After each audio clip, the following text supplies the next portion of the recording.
이제부터 징울림으로 오늘 예배를 시작하겠습니다.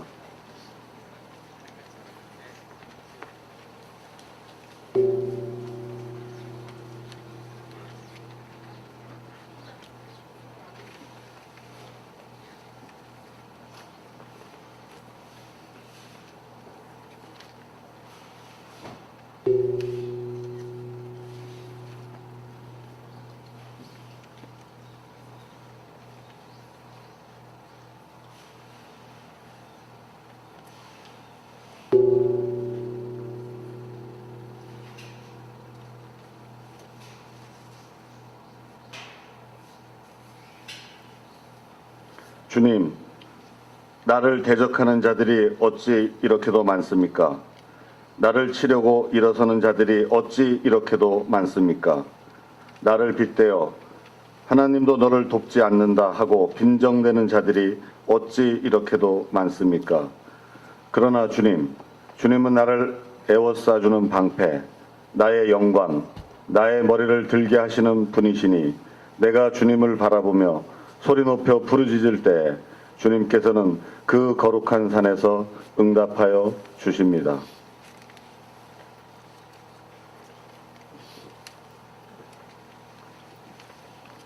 침묵으로 기도하면서 몸과 마음을 정결하게 합니다.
다 함께 오늘의 시편을 낭독하시겠습니다. 참으로 마른 해골입니다. 바람 한 점 없는 골짜기에 쌓여있는 먼지처럼 누워있는 마른 해골입니다. 일어날 수 없어 일어나겠다는 생각조차 없어 홀로 세월처럼 먼지처럼 쌓여만 있는 음침한 골짜기의 마른 해골입니다. 당신의 신선한 바람을 보내주십시오. 생명의 물기 머금은 신선한 당신의 바람은 지금 어느 강가의 버드나무 숲에서 비둘기 깃털 나부끼며 한가로이 눈일고 계시옵니까? 어서 오십시오. 당신은 어서 오십시오. 후미진 이 골짜기 너무 오랫동안 바람 한 점 불지 않아 마른 뼈는 제 무게에 눌려 자꾸만 가라앉습니다. 아, 당신의 바람이여 서쪽 하늘 가로질러 급히 오십시오. 당신의 생명 바람으로 불어 버려진 해골의 콧구멍에 화살처럼 박히면 뼈는 뼈와 더불어 춤추며 비린내나는 살을 찾아 손을 잡고 춤을 추며 푸른 갈대 꺾어 당신을 노래하리이다. 그러나 지금은 아직 마른 해골, 잊혀진 세월처럼 누워있는 뼈입니다. 어서 오십시오. 생명의 물기 머금은 신선한 바람으로 불어 오십시오.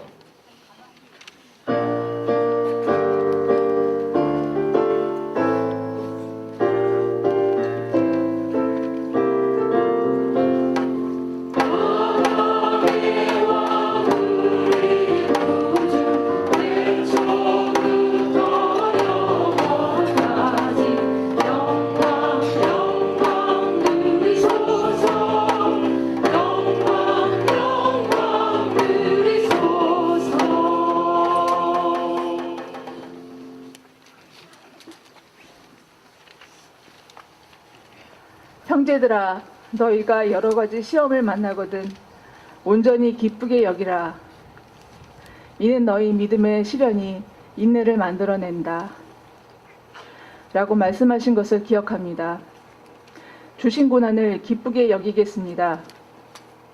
새 술은 새 부대에 담아야 함을 알면서도 저희 스스로가 새 술이 되어야 함을 망각했습니다. 마련하신 거처로 들어가기까지 쌓였던 그동안의 먼지와 나쁜 습관을 털어내고 젊은 강남 향린으로 다시 태어나게 해 주십시오. 저희를 길 위에 세우신 하나님의 계획에 순종하며 저희와 같은 아픔으로 고통받는 이들의 손을 한 번 더 잡겠습니다. 십자가에서 죽임을 당하셨다가 부활하신 예수께서 지금 이곳에 저희와 함께 계신 것을 믿으며 이 모든 말씀을 우리 주 예수 그리스도의 이름으로 기도드립니다.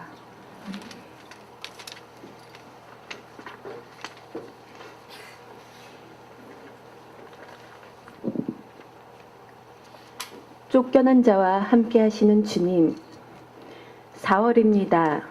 4월은 유난히 아픈 일들이 많이 기억나 피는 꽃들을 보아도 여러 기억들에 시달리는 잔인한 계절이기도 합니다.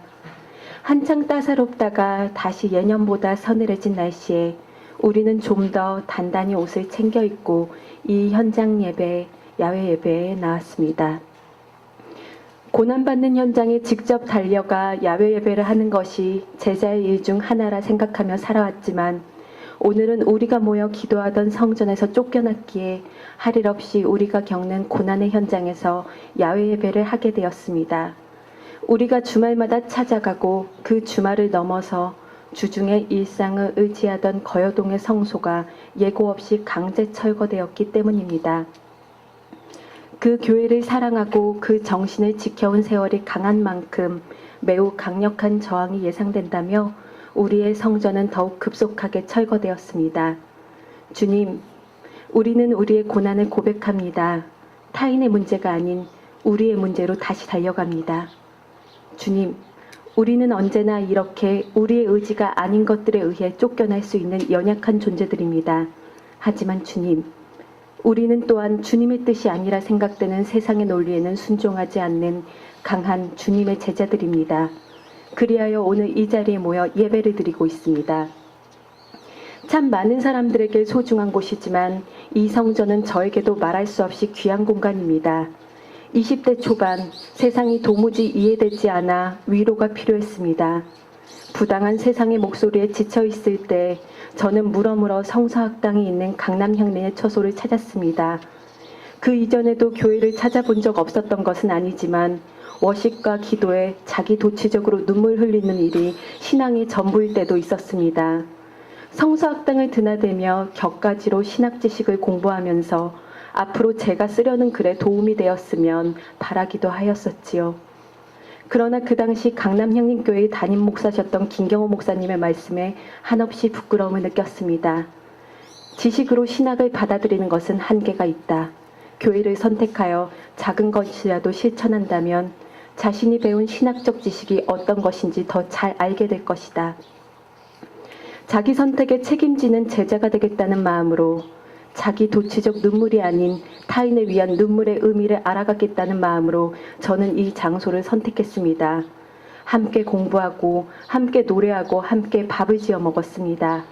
도자기도 빚고 국악자락에 흥을 느끼며 들썩이고 강한 마음이 되고자 현장을 찾아가기도 하고 여전히 부서진 마음들은 청년들과 밤새 다독이기도 하면서 함께 일구는 공동체의 전신을 경험하였습니다. 오래도록 고민하다가 진정한 주님의 자녀로 태어나겠다는 마음이 되어 세례를 받았습니다. 강남향림교회는 제가 처음으로 만난 예수님의 성전이었고 민주주의 실상을 학습하는 장소였고 세상의 마음으로 번복된 저를 물세례로 씻어주어 새로 태어나게 한 곳입니다.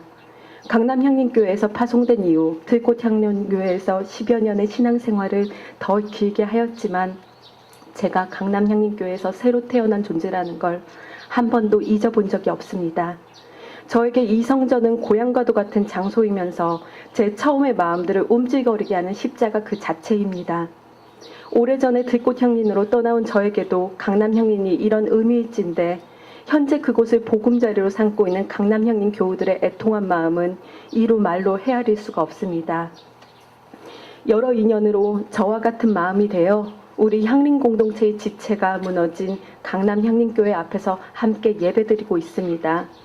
이 교회는 우리에게 어떤 곳입니까? 새삼 난장이가 쏘아 올린 작은 공이라는 소설이 기억나 오늘 아침엔 그 소설의 한 자락을 펼쳐보았습니다. 그 소설에는 쇠망치를 들고 시멘트담을 쳐부수며 집을 철거하겠다 들이닥친 사람들 앞에서 난소공의 주인공들이 마지막으로 식사를 하는 장면이 나옵니다. 그 최후의 밥상에는 우리 선조들 때부터 묶어 흘려보낸 시간들이 올라앉아 있다며 쇠망치에 맞아도 마저 식사를 해야겠다는 마음으로 소설의 주인공들은 하나의 의례를 치르듯 더 천천히 식사를 합니다. 그러나 산업화의 상징인 70년대 그때 나온 소설에서도 당시 철거반원들은 인간에 대한 최소한의 예의라도 있었습니다. 이들 주인공들이 식사를 마칠 때까지 철거 집행을 기다려주지요. 철거반원들은 주인공들이 숭늉을 마시고 이들이 쌓아놓은 부엌집 끼며 공구며 짐을 하나하나 들고 나올 때까지 기다려줬다가 그제서야 철거를 시작합니다. 오늘 기도를 통해 나누고 싶어 다음과 같은 난소공의 일부 구절을 옮겨와 봅니다. 철거반원들의 주인공들이 오래된 집을 철거한 이후에 등장하는 구절입니다. 방금 무슨 일을 하셨습니까? 30일까지 철거를 하게 돼 있었죠? 시간이 지났어요. 행정대집행법에 따라 철거 작업을 했습니다. 더 이상 할 이야기도 없습니다. 사나이가 돌아서려고 했다. 지섭이 재빨리 말했다.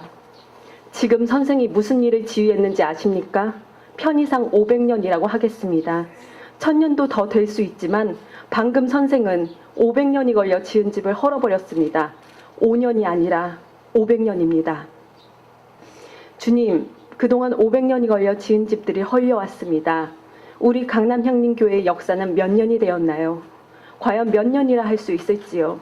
저에게 이 강남향림교회는 청년 시절의 세례에서부터 시작하여 제 반절의 삶의 기억을 가지고 있으며 동시에 제 신앙의 전부가 시작된 곳입니다.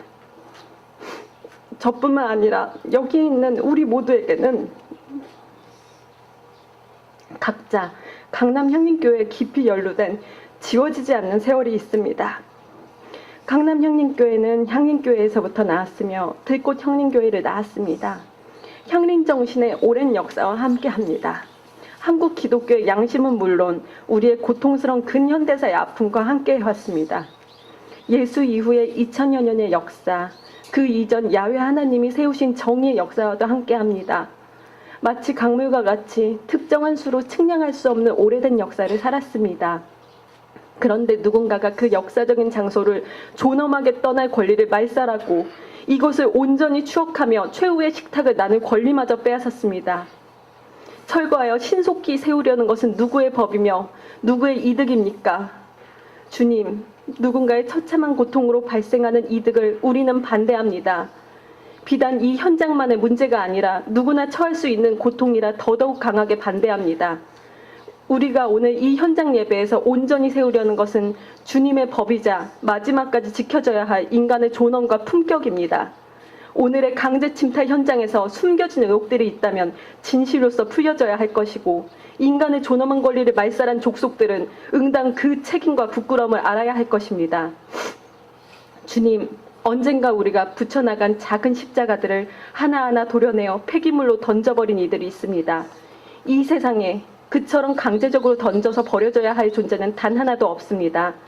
다시 그 십자가 하나하나를 기억하며 주님의 정의를 세우고자 하오니 부디 우리 공동체에게 힘을 주시고 쫓겨난 것들, 무너진 것들이 다시 분연히 일어가는 역사를 보여주소서.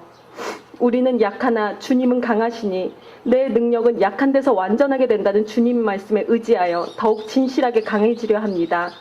그로써 이 장소는 쫓겨남의 상징이 아니라 일어남의 상징이 될 것이요 무력하게 침탈당한 곳이 아니라 새 힘으로 스스로를 지키는 곳의 상징이 될 것입니다. 주님, 그런 힘과 믿음을 우리에게 허락하여 주실 줄 믿사오며 고난으로 새로워지는 역사마다 언제나 함께 계시는 우리 주 예수 그리스도의 이름으로 기도합니다. 아멘. 공동기도 읽겠습니다.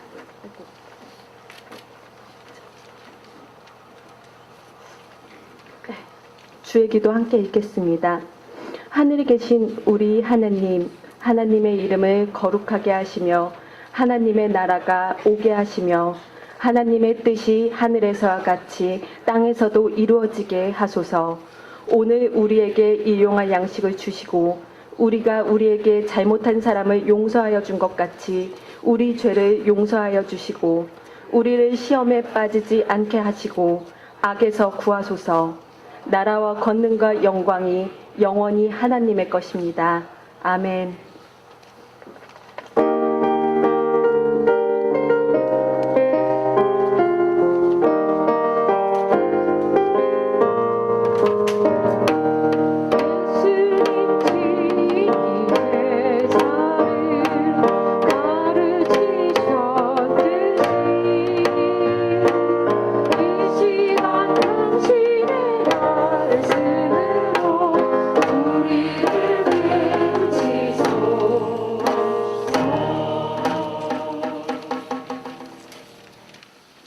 하늘 말씀 읽기 누가복음서 4장 16절에서 30절 말씀입니다. 예수께서는 자기가 자라나신 나사렛에 오셔서 늘 하시던 대로 안식일에 회당에 들어가셨다. 그는 성경을 읽으려고 일어서서 예언자 이사야의 두루마리를 건네받아서 그것을 펴시어 이런 말씀이 있는 데를 찾으셨다. 주님의 영이 내게 내리셨다. 주님께서 내게 기름을 부으셔서 가난한 사람에게 기쁜 소식을 전하게 하셨다. 주님께서 나를 보내셔서 포로된 사람들에게 해방을 선포하고 눈먼 사람들에게 눈뜸을 선포하고 억눌린 사람들을 풀어주고 주님의 은혜의 해를 선포하게 하셨다. 예수께서 두루마리를 말아서 시중드는 사람에게 되돌려 주시고 앉으셨다. 회당에 있는 모든 사람의 눈은 예수께로 쏠렸다. 예수께서 그들에게 말씀하셨다. 이 성경 말씀이 너희가 듣는 가운데서 오늘 이루어졌다. 사람들은 모두 감탄하고 그 입에서 나오는 그 은혜로운 말씀에 놀라서 이 사람은 요셉의 아들이 아닌가 하고 말하였다. 그래서 예수께서 그들에게 말씀하셨다. 너희는 틀림없이 의사야 내 병이나 고쳐라 하는 속담을 내게다 끌어대면서 우리가 들은 대로 당신이 가버나움에서 했다는 모든 일을 여기 당신의 고향에서도 해보시오 하고 말하려고 한다. 예수께서 또 말씀하셨다. 내가 진정으로 너희에게 말한다. 아무 예언자도 자기 고향에서 환영을 받지 못한다. 내가 진정으로 너희에게 말한다. 엘리야 시대에 3년 6개월 동안 하늘이 닫혀서 온 땅의 기근이 심할 때 이스라엘에 과부들이 많이 있었지만 하나님의 엘리야를 그 많은 과부 가운데서 다른 아무에게도 보내지 않으시고 오직 시돈에 있는 사렙다 마을의 한 과부에게만 보내셨다. 또 예언자 엘리사 시대에 이스라엘에 나병 환자가 많이 있었지만 그들 가운데서 아무도 고침을 받지 못하고 오직 시리아 사람 나아만만이 고침을 받았다. 회당에 모인 사람들이 이 말씀을 듣고서 모두 화가 잔뜩 났다. 그래서 그들은 들고 일어나 예수를 동네 밖으로 내쫓았다. 그들이 동네가 산 위에 있으므로 그들은 예수를 산벼랑까지 끌고 가서 거기에서 밀쳐 떨어뜨리려고 하였다. 그러나 예수께서 그들의 한가운데를 지나서 떠나가셨다. 이 말씀으로 많은 은혜 받으시기 바랍니다.